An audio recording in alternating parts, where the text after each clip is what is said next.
Il-mudell ekonomiku li mbotta l-Labor kien wieħed ibbażat fuq l-importazzjoni ta' ħaddiema bla doċċ, bil-kwalità tal-ħajja tieħu daqqa l-isfel f'dawn l-aħħar 10 snin.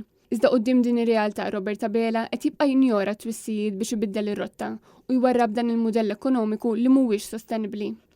Dan intqal mill-editur tat-Times of Malta fejn fil-ħarġa tal-erba' jirreferi għad bassir espress mill-Kamra tal-Kummerċ dwar in-nuqqas ta' viżjoni fit-tul min-naħa tal-Gvern.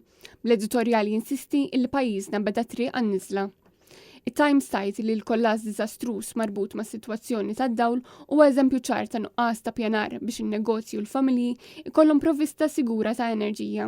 L-editorjali fakkar li l-industrija tat-turiżmu hija waħda bbażata fuq ħaddiema barranin li llum aktar minn qatt qabel hija niċċa li mhijiex sostenibbli. U l-klim li jippromovi turiżmu tal-ogħla livell ma jiswa xejn meta qegħdin ngħixu f'ambjent inferjuri. Fl-aħħar jiem il-Kamra tal-Kummerċ qalet ukoll li tkabbir ekonomiku bbażat fuq żieda fil-popolazzjoni minflok tkabbir bbażat fuq produzzjoni aħjar huwa riċetta għal falliment totali. Bil-Gvern ta' Robert Abela jażel li jinjora dawn ir-rimarki tal-korpi kostitwiti. Fost affarijiet oħra l-Gvern injora li jindirizza s-sitwazzjoni medjokri fil-qasam tal-edukazzjoni, il-kriżi ta' traffiku, il-kwistjoni ta' bini li qed ifaqqas kullumkien kif ukoll servizzi pubbliċi li qed jitfarku sforzi nuqqas ta' pjanar. It-Times tisħaq li l-Gvern jekk verament jemmen fid-demokrazija għandu jibda jisma' l-karba tal-poplu Malti u jinvesti fit tkabbir ekonomiku li jkun rifless fil-kwalità tal-ħajja tas-soċjetà kollha.